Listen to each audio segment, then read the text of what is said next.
السلام علیکم دوستوں، آج ہم آپ کے لیے کچھ ایسے گھریلو ٹوٹکے لے کر آئے ہیں جو نہ صرف آسان ہیں بلکہ آپ کے گھر کی چیزوں سے بنائے جا سکتے ہیں۔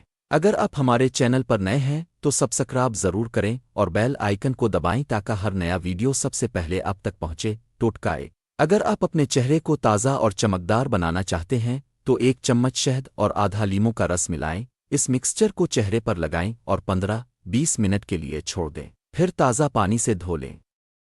ٹوٹکا 2، گھر کی صفائی کے لیے بیکنگ سوڈا کا استعمال بہت ہی مؤثر ہے۔ آپ کو صرف تھوڑا سا بیکنگ سوڈا اور پانی لینا ہے اور اس مکسچر کو اپنے کچن اور باتھ روم کی سطحوں پر لگانا ہے۔ تھوڑی دیر کے بعد اسفنج سے رگڑ کر صفائی کریں۔ ٹوٹکا 3، بالوں کی دیکھ بھال کے لیے نیم کے پتے۔ بالوں کے گرنے اور خشکی کے لیے نیم کے پتے کا ٹوٹکا کافی مفید ہے۔ نیم کے پتوں کو پانی میں ابال کر اس کا پیسٹ بنا لیں۔ اس پیسٹ کو اپنے سر کی جلد پر لگائیں اور 30 منٹ کے لیے چھوڑ دیں، پھر شیمپو سے دھو لیں۔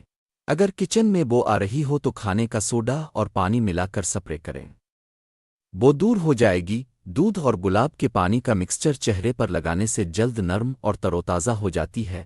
پودینہ کی پتیوں کا عرق چہرے پر لگانے سے پمپلز اور ایکنی کم ہوتی ہے۔ گھر کی کھڑکیوں اور آئینوں کو صاف کرنے کے لیے پانی اور سرکے کا مکسچر استعمال کریں، یہ انہیں چمکدار بنائے گا۔ دہی اور ہلدی کا مکسچر بالوں کی جڑوں میں لگانے سے خشکی اور سر کی کھجلی دور ہوتی ہے۔ شہد اور دار چینی کا پیسٹ چہرے پر لگانے سے مہاسے کم ہوتے ہیں۔ آلو کا رس جلد کی رنگت کو نکھارنے کے لیے چہرے پر لگائیں، یہ چہرے کی رنگت کو یکساں کرتا ہے۔ ادرک اور ہلدی کا پیسٹ سوجن اور درد کو کم کرنے کے لیے استعمال کریں۔ چائے کی پتی کو ٹھنڈا کر کے آنکھوں پر رکھنے سے آنکھوں کی تھکن اور سوجن کم ہوتی ہے۔ آپ کو یہ ٹوٹکے کیسے لگے کمنٹس میں ضرور بتائیں۔ اگر آپ کے پاس بھی کوئی